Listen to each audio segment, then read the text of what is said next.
Welcome to the 10th class chapter of civics, federalism. What is federalism? To understand that, we have to know that there are two types of government. First is unitary and second is federal. As the word says unity, unity means when there is only one level of government, or either sub-units are subordinate to central government. Either one government, one level of government, or subordinate to the central government. If they are sub-units, they are also responsible to the central government. And second is federal, which we are going to learn today.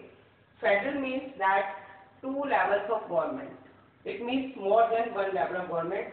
For example, in India, we have three levels of government: central government, state government and local government. That's why we call India a federal country. So today we will talk about the federalism, where two levels of government are found, that is called federalism. Now see, what are the features of federalism? How you can say that this country is federalism, that country is federalism. So we have to come to know about the features of the federalism. Let us see. First one is, there are two or more levels of government found there. In federalism, two or more levels of government is found. As I have told you earlier, central government, state government and local government. Next is the jurisdiction of levels of government specified.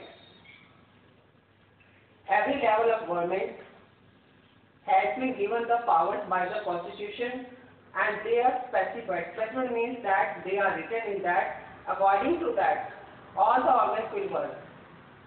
It means they can't use the misuse of their powers. Next one is, changes cannot be done unilaterally. This means that in Constitution, any law cannot be changed only with the consent of one organ. It means that all the advice will be taken to change the Constitution, to amendment in the Constitution. This is the feature of the federalism. Next one is, courts have the power to interrupt the Constitution.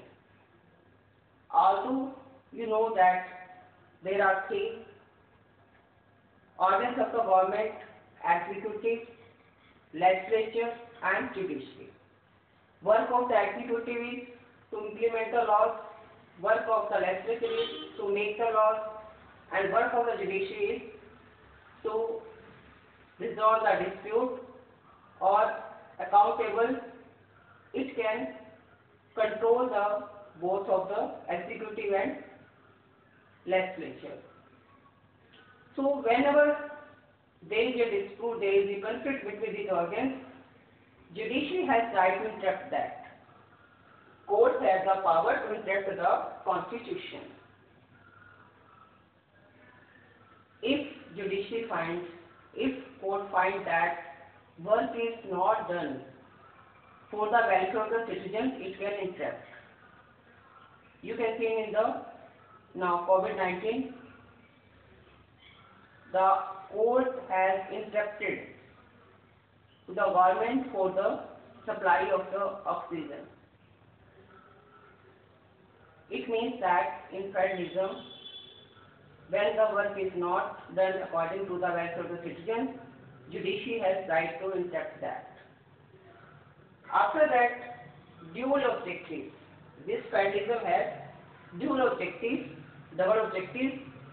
First, safeguard the unity of the country and promote the unity of the integrity of the country. So these are the features of the federalism. And India, these all features are found. That's why we call India as a federal country. So students, you have come to know what is federalism, what are the features of that, and in the next video we will come to know about the subjects taken by all the levels of the government and their distribution. Thank you. Have a nice day.